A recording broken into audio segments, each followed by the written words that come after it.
Yo, what's up? Welcome to another episode of SportsTalk with KC. Each and every Wednesday night at 8 o'clock. Tonight, we'll be talking about National Signing Day as well as the transfer portal. And last night, Alabama's last night lost to Memphis 93-78. Um, Yeah, but let's get into this National Signing Day real quick. But before we get started, please go like, share, and subscribe this video as well as the other videos I have on YouTube and on my Facebook page.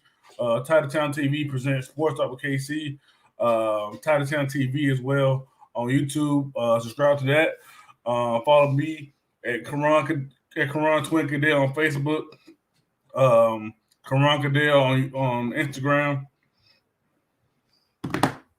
Um, yeah, man. Also, be on the lookout for some Titletown TV merch. We have another T-shirt design as well. Yeah, man. Happy National Signing Day. Today was a great day for the Alabama Crimson Tide football team. As we all know, one of the top schools as far as getting 5-star, 4-star recruits. Bama has been signing them left and right. A lot of them wasn't surprising because a lot of them verbally committed during their final season of high school, as well. And there's some surprises in there as well. Before we get into Bama's recruit, I do want to say congratulations to Deion Sanders for dealing the number 2 recruit in all of football, college football, the top rated corner. He actually flipped him from his alma mater, um, Florida State. Young man, Travis Henry, cornerback, um, choose, chose Jackson State over Florida State to play with Coach Deion Primetime Sanders. Great coach, doing great things in the HBCU world. It's just and that's all the landscape of football in general. He's changing the game for a lot of young men. They don't have to just go to these Michigans, Alabamas, LSU's, the USC's, and Ohio State. You do have a HBCU they can go to and possibly make it to the lead that way. It's just another way to kind of even the playing field, not just because the school is known for getting people to the pros. It might not be which way he's going, and maybe he just want to go there to change the game and go to the HBCU and experience that life. And I know that life is completely different from the norm of the normal NCAA schools, such as Bama. So, hey man, great choice, Travis Hunter. You're a cornerback, so you know for a fact Deion Sanders is going to treat you well and make sure you're right for the NFL. He's a 5-star kid, so he will be looked at, and eyes will definitely be on him at Jackson State this coming season. Good luck to him and that school. But you know what we're here for. We're here to talk about Bama recruits. And of course, we couldn't start the night off without talking about 5-star defensive end Jeremiah Alexander from Thompson High School and Alabasta, Alabama. I think he's like 6'4", 235. Big lean kid, very muscular. Played some inside and outside. Five technique, 3 technique for Thompson High School this past season. But will be the next guy up here at Bama. Amongst all those many great edge rushers you already have, like that was Turner, Will Anderson Jr., guys like that. On the edge, maybe may play some outside linebacker. You never know. He does have a small frame at being 235. Traditionally, defensive end are 250 and above in college. So we'll see what he does next year. Hopefully, get in the rotation and get him going early. Another future star of ours. 5-star quarterback, Ty Simpson from Westview High School in Martin, Tennessee. This is not Westview for all my Marvel nerds and people, just Farmer fans in general. Not there at Westview, but yes, Westview High School in Martin, Tennessee. Hear a lot of great things about him. I hear he's like a cross between Brett Favre and Tom Brady. He's a bit of a gunslinger, like Brett Favre, but he's very accurate, like a Tom Brady. Great leader, from what I hear. Great kid. Can't wait to see him play at Bama one day. Of course, coming into next season, he'll be backing up Heisman Trophy winner Bryce Young. But I think that'll be a great spot for him to learn from a great quarterback like Bryce Young, a guy who's already won a Heisman, is looking to win the national championship this year. A guy who's probably projected to be the number one overall draft pick, either him or Will Anderson. In my eyes, if I'm picking the top 1 or 2, I'm picking Bryce Young in that position. I need a quarterback, and Ty Simpson will come right on in and be that next guy up for us, for Bama. Bama keeps loading up their backfield as always. They got 5-star running back Emmanuel Henderson out of Geneva County High from Hartford, Alabama. Small town kid, but is a very strong physical runner who can take it a distance. Just like many of our running backs we've had in the past, Derrick Henry, Mark Ingram, Trent Richardson, guys who can do it all. Take it between the tackles, outside the tackles. It doesn't matter. He's a home run hitter. Can't wait to see him and next season along with Trey Sanders. Oh God, what's the guy's name? Jesus Christ. Oh, Jason McCullough and Wardell Williams, sorry. Got to show some love to the offensive lineman. 4-star offensive tackle Tyler Booker out of IMG Academy in Bradenton, Florida. He also signed with Alabama. Should see some time immediately. To me, time any spot of offensive line really. With a lot of guys move on to the NFL, you have Evan Neal, who's probably going to be a top 5 draft pick. So him and this guy I'm going to talk about next can fill in that spot. Another 4-star offensive tackle from named Elijah Pritchett from Carver High in Columbia, Georgia. Oh man, Georgia missed out on another kid from to Alabama, but hey man, they know where to go. They know what team's going to treat them the best, what team's going to win, and what team's going to choke under pressure. They know exactly what they're doing.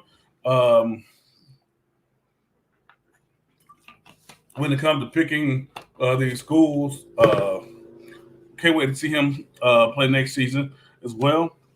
4-star linebacker Sean Murphy out of Unity Reed High School in how do you say that? Manning, Virginia. Great sideline linebacker. He's like 6'2", 215.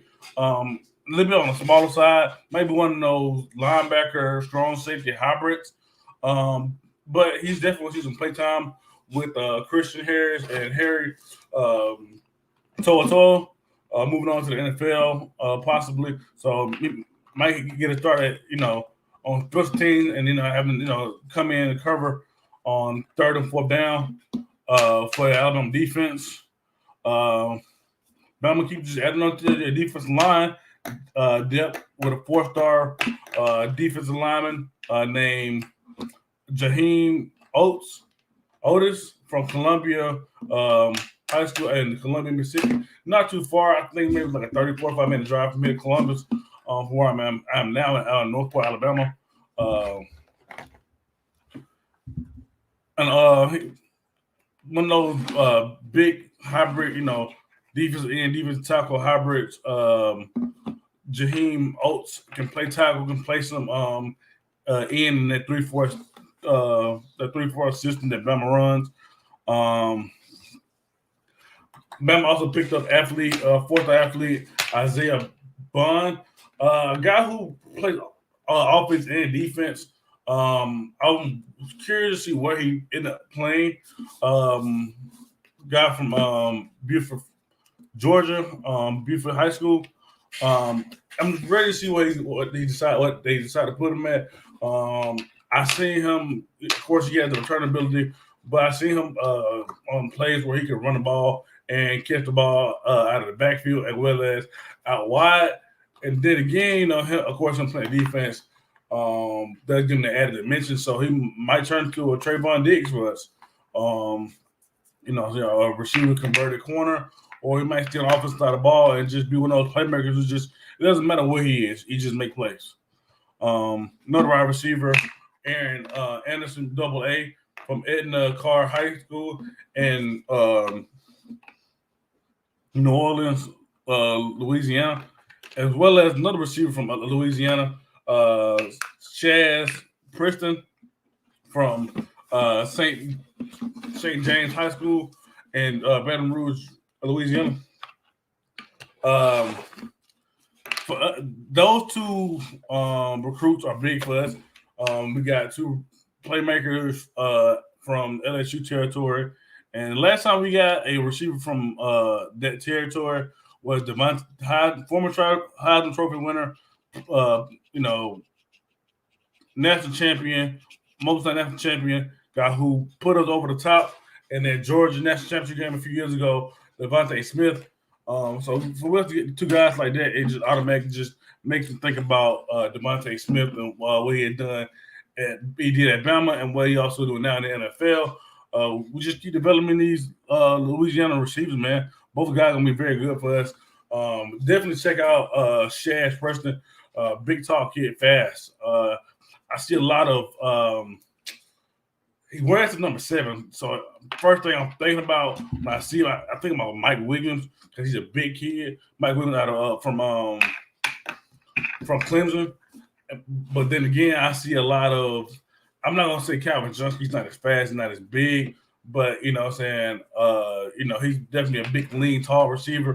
Guys like that, maybe an Odell-ish. We got a little swag to him.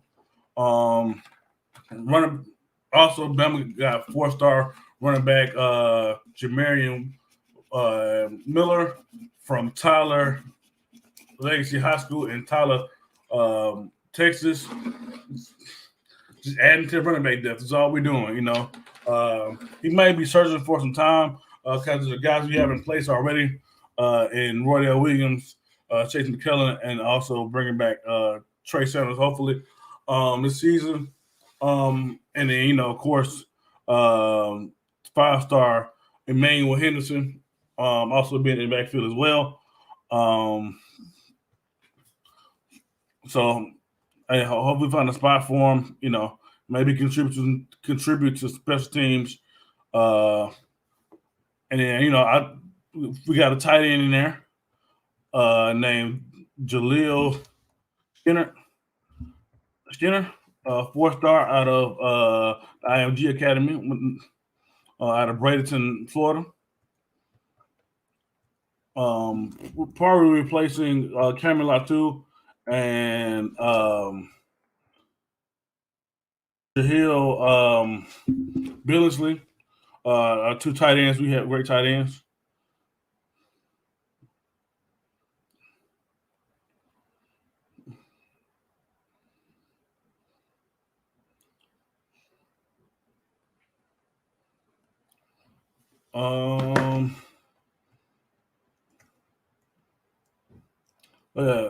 There were some of the signees Bama had today, as well as the news on Travis Hunter flipping from Florida State to Jackson State. Speaking of which, I saw a petition them trying to unretire Deion Sanders' jersey. Just because he got one of your guys' recruits does not mean he hates y'all, he doesn't like y'all anymore, or anything like that. Or y'all just paint a bad picture of him. Just like he's just doing his job. He has to bring the best recruits he can. regardless of what they were originally going, whether it's alma mater or anywhere else. That's not right.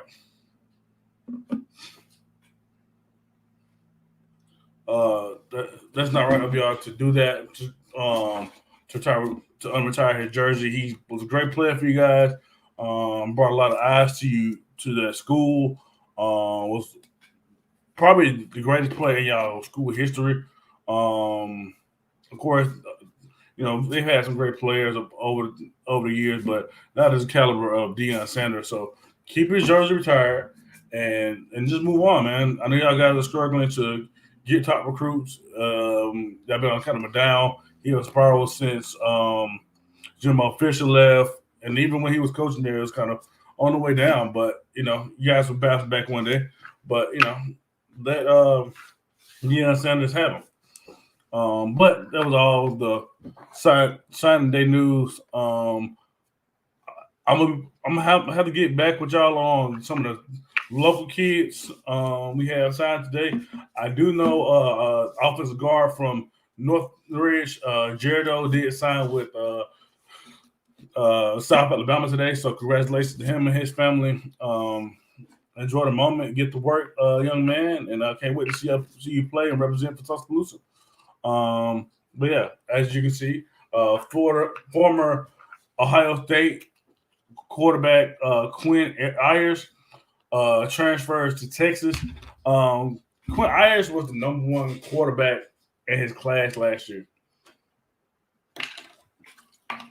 A guy who wanted to completely forgo college and go pro, not the NFL, but in one of these USFL leagues or the XFL. He wanted to use the option to get to the NFL without going to college. Spent one season backing up CJ Stroud. I'm guessing he didn't think CJ Stroud was going to play as well as he did.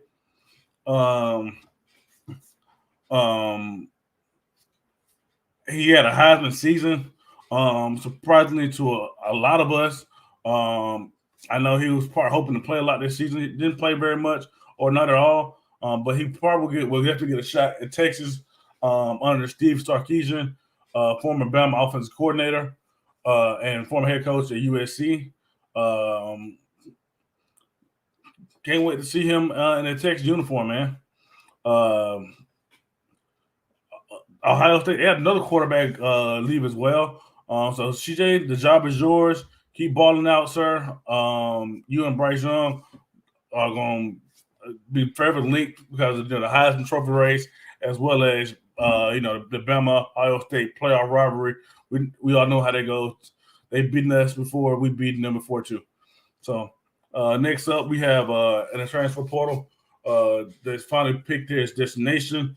Former UCF quarterback Dylan Gabriel transfers to UCLA. He's most famously known for taking over from former UCF quarterback Milton after he had that scary, dangerous injury a few years back. I think he was on that team that went undefeated as well. But yeah, he's going to UCLA. They have a quarterback in place. Darian, I can't remember his name at the moment.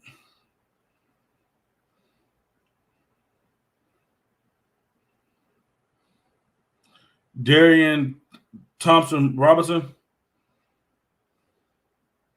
I'm not sure whether he's going to use his extra year of availability from the COVID season, but he's there as well.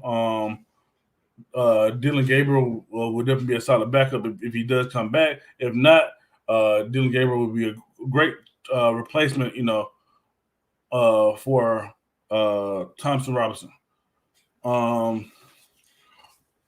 Former Oklahoma quarterback Spencer Rattler transferred to South Carolina.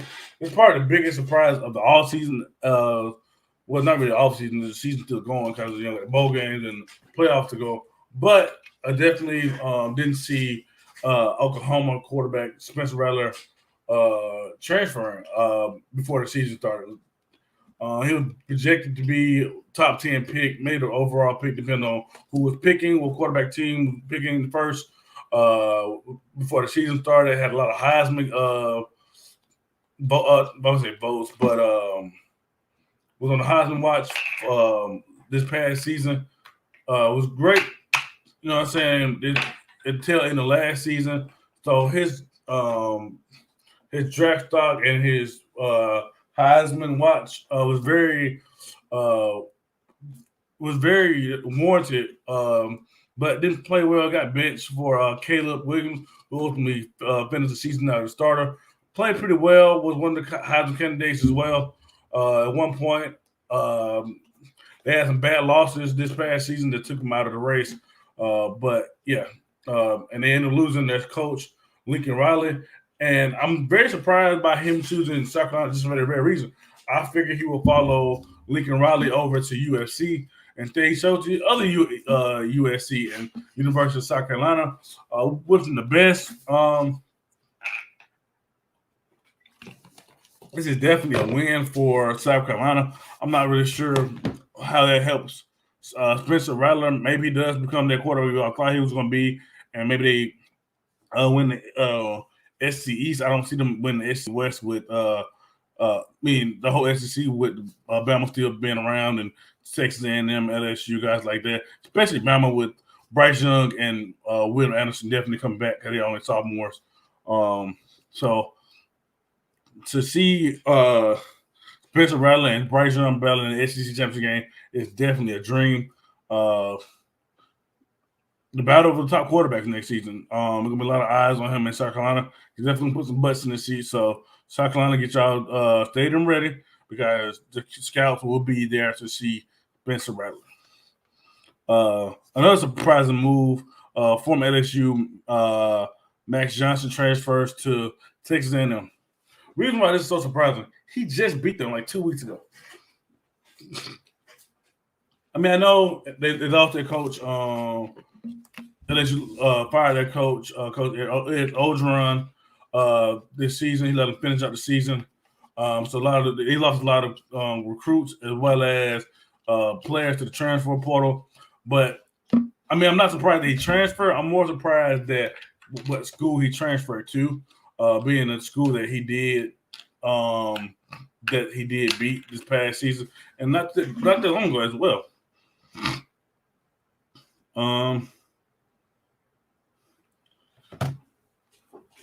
Yeah, this transfer portal has a lot of quarterbacks. This is really the biggest thing this year.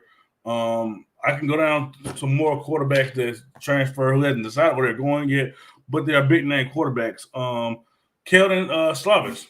At one point in the season, he was also one of those guys is like at top 5, before the season started. Him, Spencer Rattler, Sam Howell, Malik Willis, Kenny Prickett wasn't there yet, but he was definitely in talks. Carson Strong from Nevada, guys like that were in that top 5 quarterback discussion to where it'll probably get picked in the first round. But he is transferring from USC, which means he probably is not going to the NFL, but he's transferring to the school. I personally would have stayed to play with Lincoln Riley, a offensive coach who's developed Kyler Murray and Blake Mayfield, 2 former first-round picks, as well as got Jalen Hurts his final season in college and played pretty well while he was there as well. Predictions on where he might go. He's a California kid. We already know that Dylan Gabriel is off to UCLA, so I don't see him going there.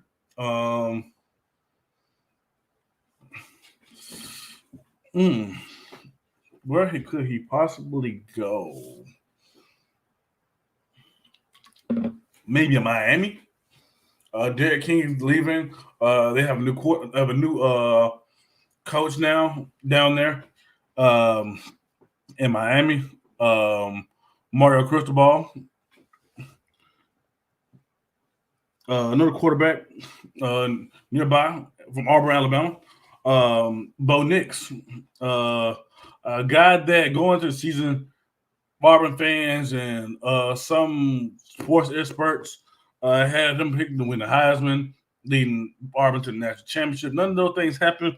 He ended up getting hurt and replaced by TJ Finley. But now he's transferring. I can see him staying in the SEC. Honestly, that's where he made his name at. So possibly he can go to a team like Kentucky, and them. Their quarterback job still up in the air because the original quarterback was Haynes King, a freshman quarterback.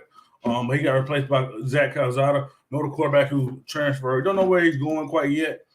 But so that backup job is open. That quarterback quarterback spot clearly open.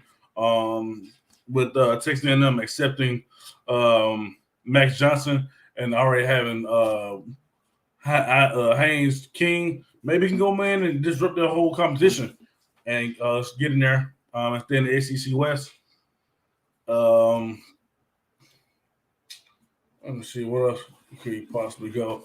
Ole Miss probably going to be missing their quarterback, Matt Corral, next season. So there's some spots in the SEC as well. The rest of the nation. Our final quarterback we're going to talk about today is in the transfer portal is Miles Brennan, a guy who was projected to be the starter for LSU going into the season, but he was replaced by Max Johnson, who played pretty well down the stretch. Was able to beat Texas A&M, like I mentioned earlier. But yeah, he's also looking for a job. Not really sure where he might go. I'll hopefully land soon so I can get back to you guys on where he's going. But yeah, wish you guys nothing but the best in their future endeavors. Kind of like what WB says to their releases. But yeah, let's get into some Bama basketball. Bama last night lost, like I mentioned at the beginning of the show, 92-78 to a good Memphis team. A team who was on a 4-game losing streak going into the game. Despite that, they have a really good team with some really two highly touted recruits during freshmen and Jalen Duran and Imani Bates, a guy they flipped from Michigan State. Small forward, kind of like a Durant type of guy. And then Duran's like a throwback, in the paint center, like a DeAndre Ayton from the Phoenix Suns. The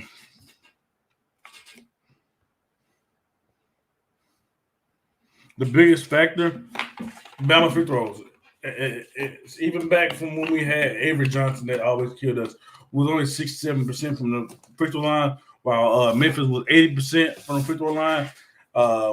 Committed 19 turnovers, another thing they killed us. They out rebounded us. No, actually, we almost tied in rebounds with 29-28.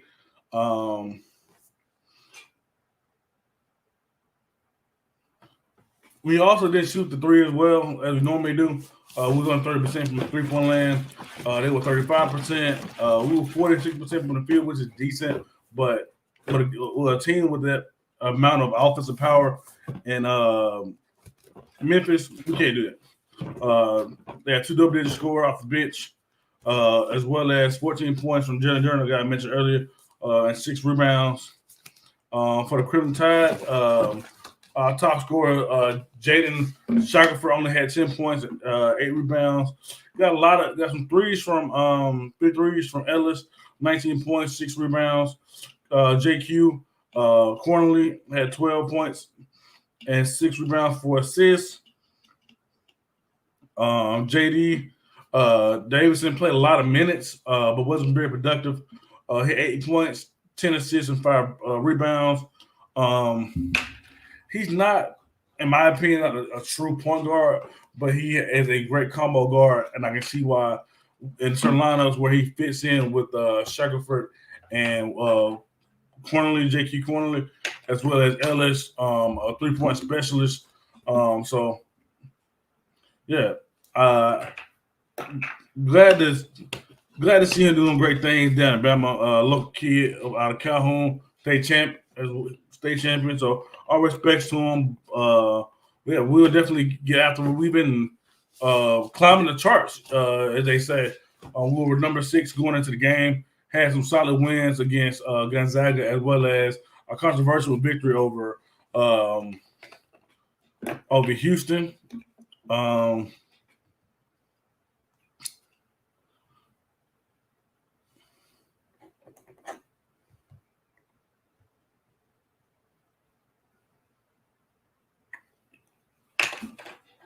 Yeah, and that's all the basketball talk.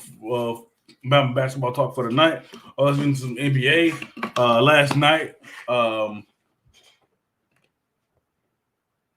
guard Steph Curry for the Golden State Warriors broke Ray Allen's all-time shooting record, 3-point shooting record with 2,900 and I think 74 threes for a career. He is now officially the most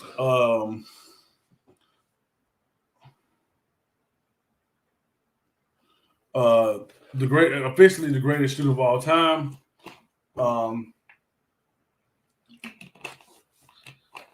Officially the greatest shooter of all time, and he did it at against a team that would have drafted him in his draft class in 2009. They had just missed him. The only thing picked him at 7. The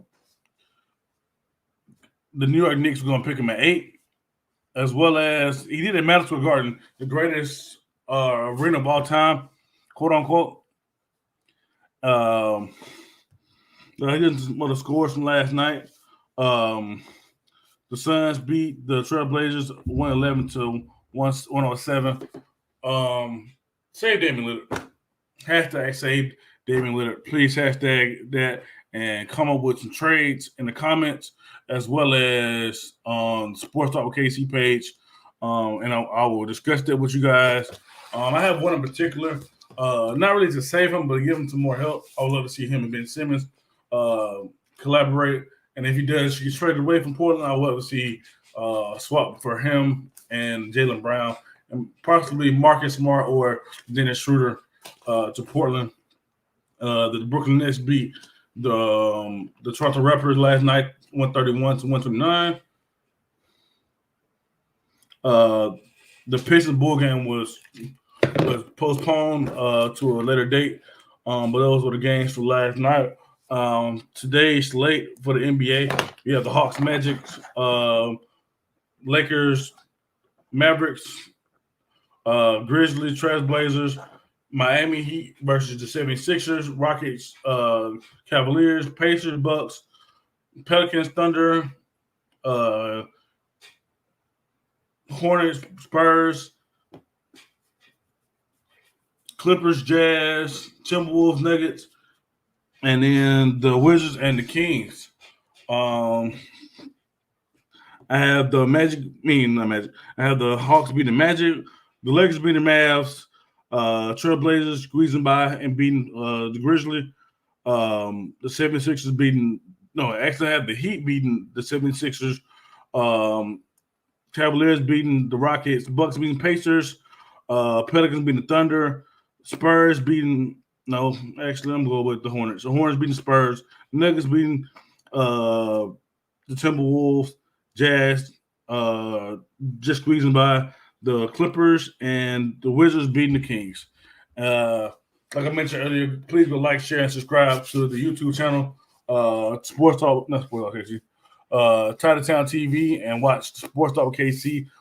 Me and my boy, comedian Lamar Pullum, did just introduce Titletown Wrestling, so go watch that video about AEW versus WWE Fantasy Faction Warfare.